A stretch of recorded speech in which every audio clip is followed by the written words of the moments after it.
പീതാംബരം കരവിരാജിതശങ്കചക്രകൗമോദഗീതരതിജങ്കരുണാഥമുദ്രം രാധാസഹായമതിസുന്ദരമന്ദഹാസം വാതാലയേശമനിശം ഗതിഭാമയാമി.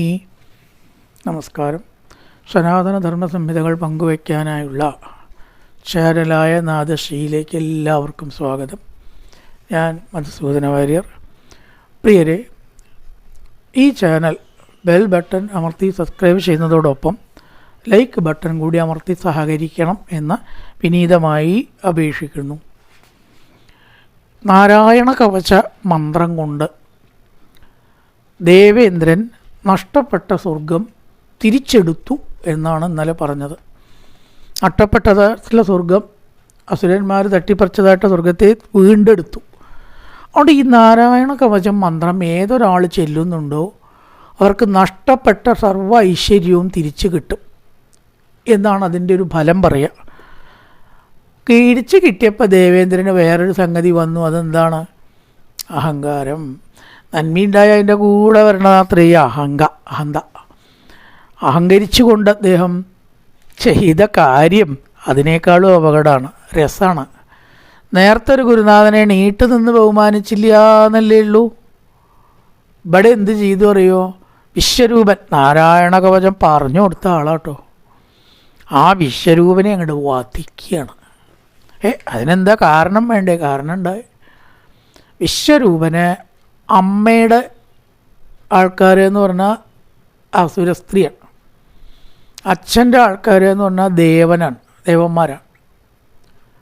അപ്പോൾ ഈ രണ്ട് കൂട്ടരെയും ഇഷ്ടമാണ്. നല്ല കുട്ടികളോട് അച്ഛനെ അമ്മയെ ഇഷ്ടം ചോദിച്ചു നോക്കൂ, രണ്ടാളും ഇഷ്ടമാണെന്നേ പറയുള്ളൂ. ബുദ്ധിയുള്ള കുട്ടികളോ അച്ഛൻ. രണ്ട് കൂട്ടരും വേണം, കാരണം അപ്പോഴല്ലേ കുടുംബമാവുള്ളൂ. അല്ലേ, ഒരാളില്ലെങ്കിൽ മറ്റൊരാൾക്ക് കഴിയാം. പക്ഷേ ആ കുട്ടികൾക്ക് വേറെ അച്ഛൻ ഉണ്ടാവുമോ? കുട്ടികൾക്ക് വേറെ അമ്മയും ഉണ്ടാവുമോ? അത് നമ്മളെപ്പോഴും ഓർക്കേണ്ട ഒരു കാര്യം കൂടിയാണ് കേട്ടോ. അവർക്ക് അച്ഛൻ വേറെ ഉണ്ടാവില്ല. ആ പോലെ വിശ്വരൂപൻ എന്ത് ചെയ്തു? ഈ യജ്ഞത്തിൽ ഇങ്ങനെ യാഗം നടത്തിയപ്പോൾ ഹവിർഭാഗം ദേവന്മാർക്കും കൊടുത്തു, അസുരന്മാർക്കും കൊടുത്തു. പക്ഷഭേദമില്ലല്ലോ. അഗ്നയേ നമ, വരുണായ നമ എന്നൊക്കെ പറഞ്ഞ് ദേവന്മാർക്കൊരു ഭാഗം, വൃഷപർവണേ നമ, പുലോമണേ നമ എന്നൊക്കെ പറഞ്ഞിട്ട് ഇപ്പുറത്തൊരു ഭാഗം. രണ്ട് കൂട്ടർക്കും വിശ്വരൂപൻ ഹവിസ് നൈവേദ്യം സമർപ്പിച്ചത് ദേവേന്ദ്രന് ഇഷ്ടമായില്ല. ദേവേന്ദ്രൻ എന്തിനാണ് അപ്പോൾ ഗുരുനാഥനെ കൊടുക്കുന്നത്? വിശ്വരൂപനെ തങ്ങൾക്ക് നേരെവാൻ, അല്ലേ? ദേവന്മാർക്കൊക്കെ അഭിവൃദ്ധി ഉണ്ടാവണം, അസുരന്മാർക്ക് അഭിവൃദ്ധി ഉണ്ടാവുമരുത്. ശത്രുക്കളാകുമ്പോൾ പിന്നെ അങ്ങനെയാണ്. പകരം വിശ്വരൂപൻ എന്ത് ചെയ്തു? രണ്ട് കൂട്ടർ നേരെയാവട്ടെ എന്ന് പറഞ്ഞിട്ട് യാഗം ചെയ്തു. ഇതിൽ കുപിതനായിട്ടാണ് ഇന്ദ്രൻ എന്ത് ചെയ്തത്? കിട്ടിയ ഒരായുധം എടുത്തിട്ട് ആ വിശ്വരൂപൻ്റെ തലയ്ക്കാണ് കൊടുത്തു, വെട്ടക്കഴുത്തിൽ. പാപാണ്. ആലോചിച്ച് നോക്കൂ. ഗുരുഹത്യ എന്ന് പറഞ്ഞാൽ പരിഹാരമില്ലാത്ത തെറ്റാണ്. മനസ്സിൽ ചിന്തിച്ചാൽ മതി എന്നാ പറയുക. പിന്നെ ചെയ്താനുള്ള കാര്യം പറയണോ? വലിയ പാപം കൊണ്ട് ചെയ്തു ദേവേന്ദ്രൻ. തൽക്കാല ലാഭത്തിന് വേണ്ടി ഇങ്ങനെ എന്തും ചെയ്യാൻ മടിയില്ലാത്തൊരു സാധനം തന്നെ പറയട്ടെ, അല്ലേ? ഇന്ദ്രൻ വേറെ ഒരാളില്ല കേട്ടോ ഈ ലോകത്തിൽ, ആരും ചെയ്യുന്നു തോന്നണില്ല. അത് വിശ്വരൂപൻ തന്നെ, അത് വൃത്രാസുരൻ പിന്നെ തൻ്റെ ഇതിൽ പറയേണ്ടത് ആരെങ്കിലും ചെയ്യുമോ? എന്തെങ്കിലും 4 അക്ഷരം തനിക്ക് പറഞ്ഞതെന്ന് ഐശ്വര്യവും പുരോഗതി ഉണ്ടാക്കിയിട്ടില്ല ഗുരുനാഥനെ ബഹുമാനിച്ച് വാഴ്ത്തേണ്ടതിന് പകരം നീ കൊന്നോന്നും പറഞ്ഞിട്ടേ. എന്തായാലും ഈ വിശ്വരൂപൻ്റെ 3 തല 3 പക്ഷികളായിട്ട് മാറി.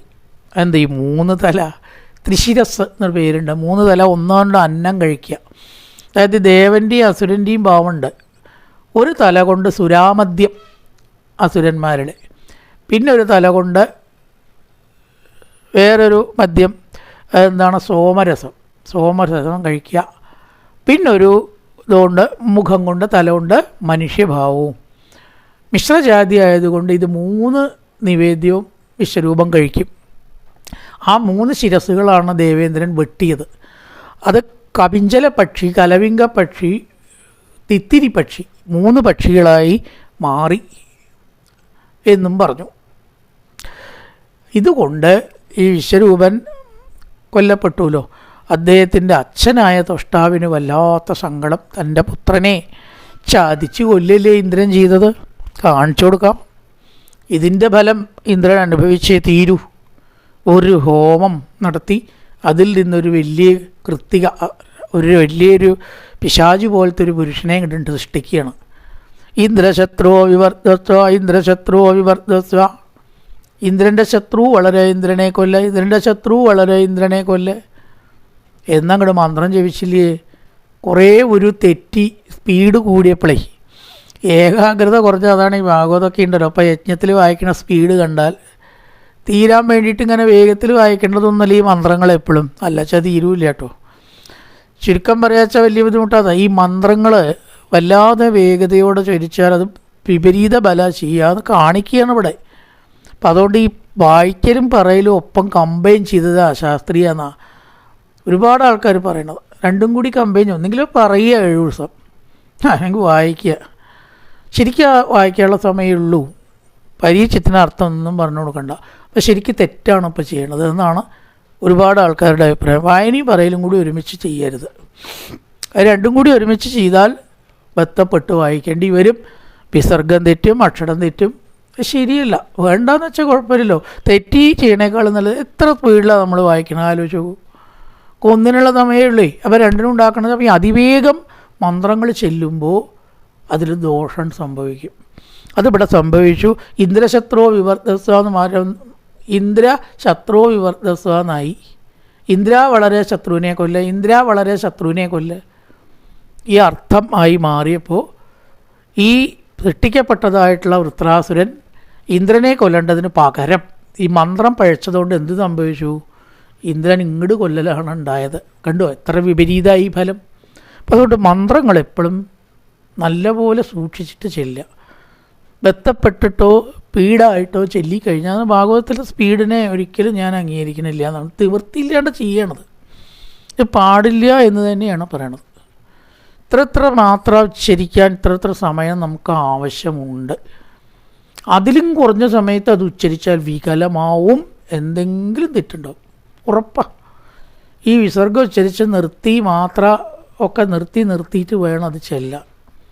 അപ്പം അതുകൊണ്ട് ഇവിടെ എന്തു പറ്റി? വേറെ വിപരീതമായി ഇന്ദ്രനെ കൊല്ലേണ്ടതിനു പകരം ഇന്ദ്രൻ ഇങ്ങോട്ട് കൊല്ലലായി. എന്തായാലും അതിങ്ങനെ വളർന്നു വലുതായി. വൃത്രാസുരൻ ദേവസദസ്സിലേക്ക് ഗർജിച്ചും കൊണ്ടാണ്ട് ചെല്ലുകയാണ്. അവിടെ ദേവന്മാരെല്ലാം പേടിച്ചു. ഭഗവാനെ വിളിച്ച് കരഞ്ഞു. നമസ്തേത്തു ഭഗവൻ നാരായണ വാസുദേവ ആദിപുരുഷ മഹാപുരുഷ മഹാനുഭാവ പരമമംഗള പരമകല്യാണ സർവേശ്വര നാരായണ ഹരേ വാസുദേവ. ഈ വൃത്രാസുരൻ സ്വർഗലോകം മുഴുവൻ ഇപ്പോൾ ഇല്ലാതാക്കുന്ന തോന്നണം. എങ്ങനെയെങ്കിലും അവനെ വധിക്കാനൊരു മാർഗം, സ്വർഗലോകത്തെ രക്ഷിക്കാനായിക്കൊണ്ട് ഒരു മാർഗത്തെ കാണിച്ചു തരണേന്ന് പ്രാർത്ഥിക്കുകയാണ് ദേവന്മാർ. അപ്പം ഇന്ദ്രനോട് പറഞ്ഞു ഭഗവാൻ, ഇന്ദ്ര അങ്ങാണ്ടൊപ്പം ഇവരുടെയൊക്കെ നേതാവ്, ഒരാളോട് പറയാം, അതെല്ലാവർക്കും ബാധക. ദേവലോകം വൃത്രാസുരനിൽ നിന്ന് രക്ഷിക്കൽ അത്രയൊരു എളുപ്പമല്ല. കാരണം ത്യാഗത്തിൻ്റെ ഒരു മഹത്വം അങ്ങേക്ക് ഒട്ടും അറിയില്ല. ഈ ദേവേന്ദ്രൻ എപ്പോഴും കൈക്കോട്ടിൻ്റെ ജീവൻ ഇങ്ങോട്ട് കിട്ടുക, സ്വന്തം കാര്യം നോക്കുക എന്നല്ലാണ്ട് ത്യാഗത്തിൻ്റെ ഒരു മാർഗം അറിയില്ല തനിക്ക്. അതാണ് ഈ കുഴപ്പങ്ങളൊക്കെ പറഞ്ഞുകൊണ്ടൊരു കാര്യം ചെയ്യുക. ത്യാഗം എന്താണ് എന്ന് കണ്ടു പഠിക്കാൻ ഞാനൊരു മാർഗം പറഞ്ഞുതരാം. ദധീജി മഹർഷിയുടെ അടുത്ത് പോവുക. അദ്ദേഹത്തിൻ്റെ നട്ടല് വേണമെന്ന് പറഞ്ഞ് അതുകൊണ്ട് വജ്രായുധം ഉണ്ടാക്കിയിട്ടേ വൃത്രാസുരനെ വധിക്കാൻ പറ്റുള്ളൂ. തരും, ദധീജി തരും, ഞാനല്ലേ പറയണ തരും, സംശയിക്കൊന്നും വേണ്ട. പണ്ട് അശ്വശിരസ് എന്ന പേര് കിട്ടിയിട്ടുള്ളൊരു കഥയും ഇതുപോലെ പറഞ്ഞു കൊടുത്തു. തൻ്റെ ശിരസ് ദാനം ചെയ്യാൻ, തൻ്റെ മുറിക്കപ്പെടാനുള്ളൊരു സംഭവം ഉദാഹരിച്ചുകൊണ്ട് വേദപ്രസിദ്ധമായിട്ടുള്ളൊരു കഥ പറഞ്ഞുകൊണ്ടാണത്. അതാണ് അശ്വശിരസ് എന്നുള്ള പേരുണ്ട് അത്രേ. കാരണം മൃതസഞ്ജീവനി മന്ത്രം ഈ ദധീജി മഹർഷി പണ്ട് പറഞ്ഞു കൊടുത്തപ്പോൾ, കജന് പറഞ്ഞു കൊടുത്തപ്പോൾ അതെങ്ങനെയാണ് പറഞ്ഞു കൊടുക്കുക എന്നുള്ള രീതിയായി.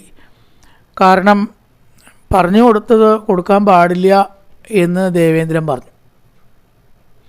അവർക്കും ഇവർക്കും അർഹതയില്ലാത്തവർക്കൊന്നും പറഞ്ഞു കൊടുക്കണ്ട എന്ന് പറഞ്ഞു ദേവേന്ദ്രൻ. മൂപ്പർക്കില്ലാത്ത കുറ്റൊന്നുമില്ല, എപ്പട്ടിയും ഏഷാകൃതി ഉണ്ടാക്കും. അത് ദധീജി ഞാൻ വാക്ക് കൊടുത്തതാണ്, അതുകൊണ്ട് എനിക്ക് പറഞ്ഞു കൊടുക്കാണ്ടിരിക്കാൻ പറ്റില്ല എന്ന് പറഞ്ഞു. അശ്വിനി ദേവതകൾക്കാണ് കേട്ടോ, കജനല്ല, അശ്വിനി ദേവതകൾക്കാണ് പറഞ്ഞു കൊടുക്കുന്നത്. പറഞ്ഞു കൊടുത്തു. ഇന്ദ്രൻ ഇങ്ങോട്ട് വന്നു ഒരു വരവ്. കാരണം ഇന്ദ്രൻ്റെ ഒരു വാക്ക് അത് വൃഥാവിലാവാനും പാടില്ല. വൃഥാവിലായ പ്രശ്നമാണ്. മഹാന്മാരൊക്കെ ഒരു വാക്ക് പറഞ്ഞാൽ നടക്കണം എന്നുണ്ട്. പക്ഷേ ദേവേന്ദ്രൻ്റെ ഒരു ലേശം പേടിയുണ്ട്. ദധീജിയുടെ തല എങ്ങനെ വെട്ടാതെ പറ്റുമോ? അതുമില്ല. ആകെ ആശയക്കുഴപ്പമായി. അപ്പം ദേവന്മാരൊക്കെ ഇടപെട്ടുകൊണ്ടൊരു പരിഹാരം നിർദ്ദേശിച്ചു. ഒരു കാര്യം ചെയ്യാം, തലവെട്ടുക എന്നല്ലേ പറഞ്ഞുള്ളൂ, തലവെട്ടിക്കോളൂ. വീണ്ടും ആ തല അവിടെ വെക്കരുത് എന്ന് പറഞ്ഞിട്ടില്ലല്ലോ. അങ്ങനെ പറഞ്ഞിട്ടൊന്നുമില്ല. അപ്പോൾ ഒരു കാര്യം ചെയ്യാം, കുതിരയുടെ ശിരസ് ചേർത്ത് അവിടെ വയ്ക്കുക. അപ്പോൾ അതിന് ജീവൻ കിട്ടും ചെയ്യും. പണ്ടിങ്ങനെ ഒരുപാട് സംഭവങ്ങൾ ഉണ്ടായിട്ടുണ്ടല്ലേ, തല ചേർത്ത് വയ്ക്കലൊക്കെ, ആടിൻ്റെ തല ചേർത്ത് വയ്ക്കലൊക്കെ. അപ്പോൾ തല വെട്ടിയെന്നുമായി, മഹർഷിയെ കൊന്നില്ല എന്നുമായി. അങ്ങനെ അശ്വശിരസ് എന്ന പേര് കിട്ടി ദധീചി മഹർഷിക്ക്. തല വെട്ടാൻ ആരെങ്കിലും സമ്മതിച്ചു കൊടുക്കുമോ? അത് സമ്മതിച്ചു കൊടുത്ത ആളാണ് ആര്? ദധീചി മഹർഷി എന്ന പൂർവ്വകഥ ഇവിടെ പറഞ്ഞു കൊടുക്കുകയാണ്. ആ ശിരസ് കൊണ്ട് അഞ്ജനി മന്ത്രം പറഞ്ഞു കൊടുത്തു, തല വെട്ടി. അതിനുശേഷം ശരിക്ക് കുതിരയുടെ ശിരസ് അവിടെ ചേർത്ത് വെച്ചു.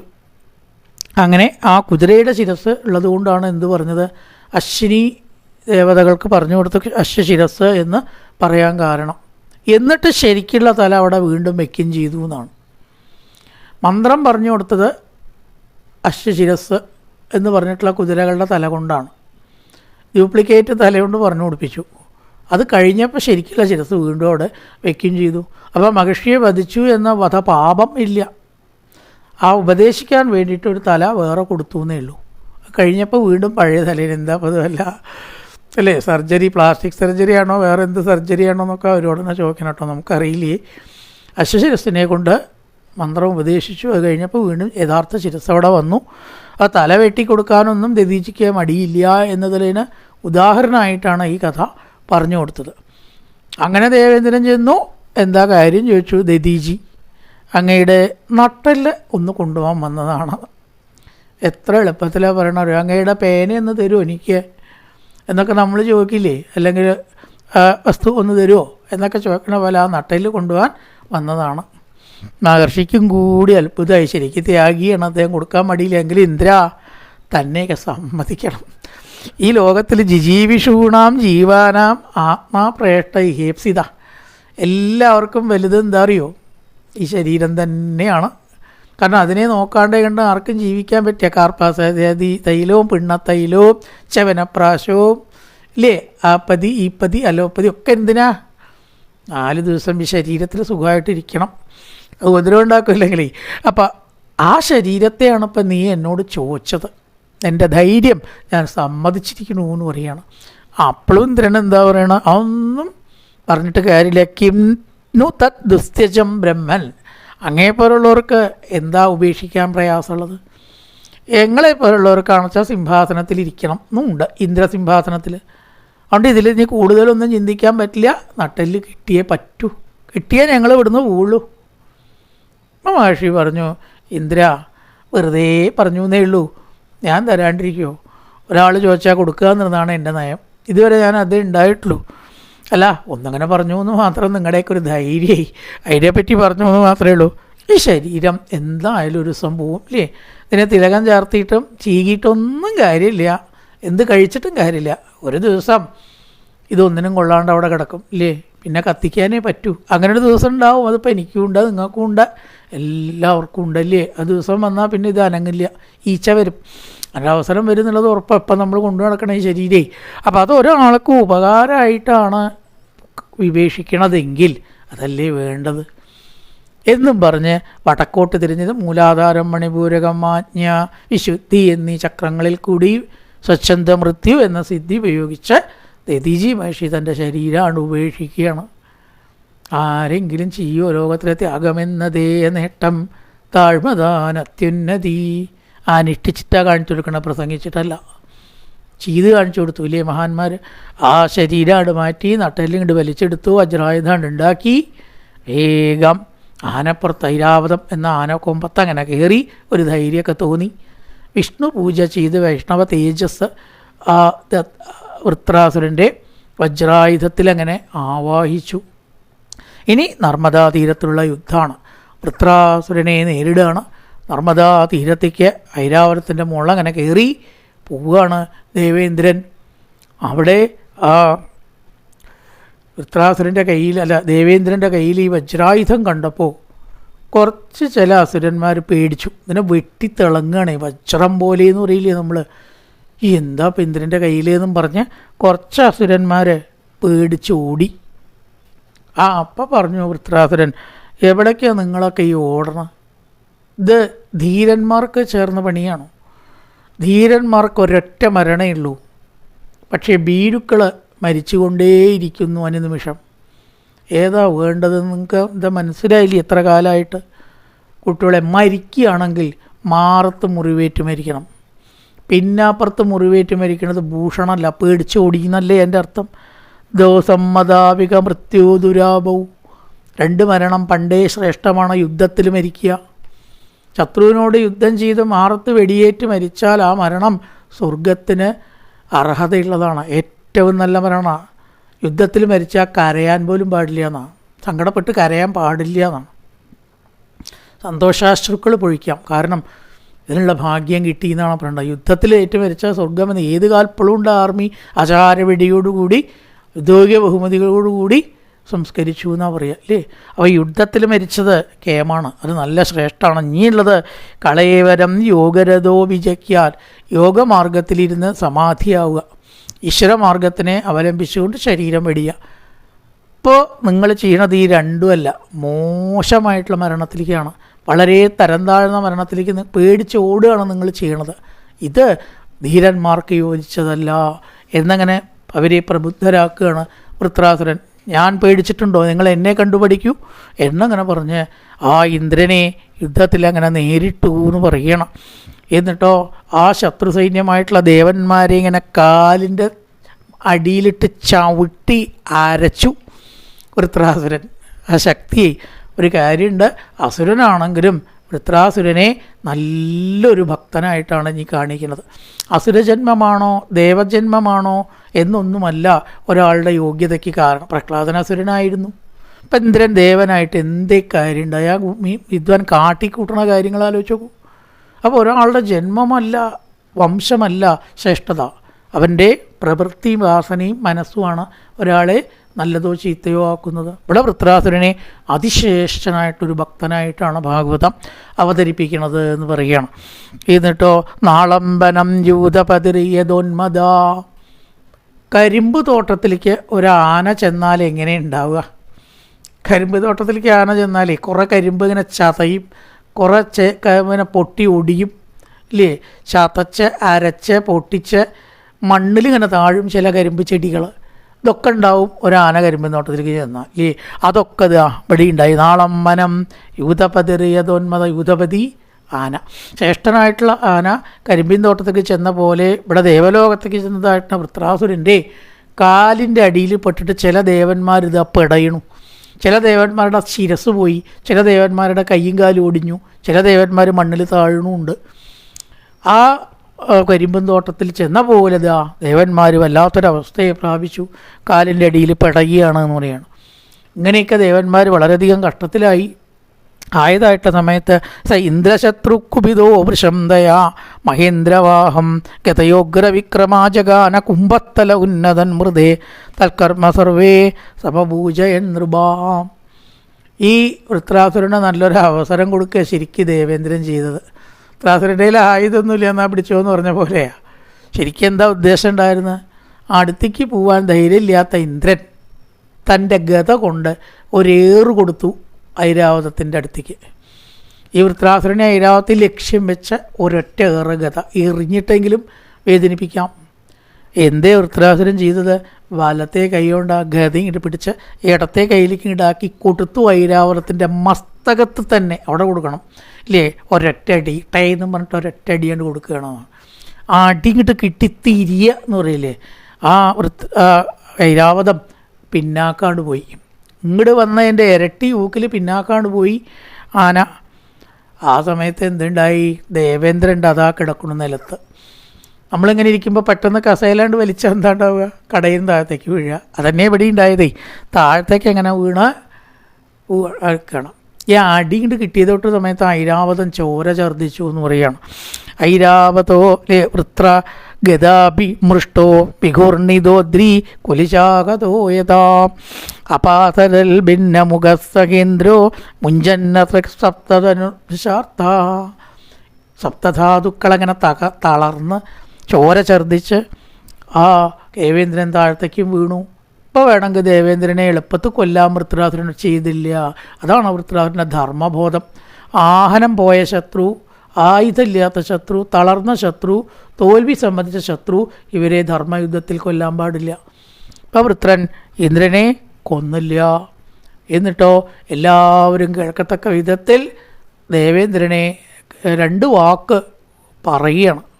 പറഞ്ഞാൽ നേരെയൊന്നുമില്ല എന്തിരുന്നാലും സമാധാനത്തിന് വേണ്ടിയിട്ട് ആ ദേവേന്ദ്രൻ്റെ കൊള്ളരുതായ്മകൾ എന്തൊക്കെയുണ്ട് എന്ന് എല്ലാവരും കേൾക്കത്തക്ക വിധം വിളിച്ചു പറഞ്ഞും കൊണ്ട് യുദ്ധം തുടരുകയാണ്. ഇനി തുടരും.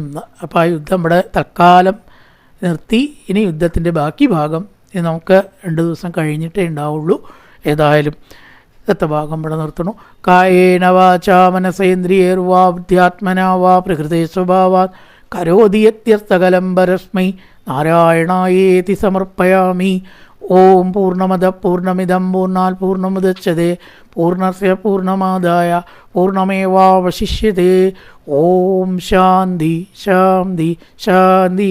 ഹരി ഓം ശ്രീ ഗുരുഭ്യോ നമഃ. ഹരി ഓം.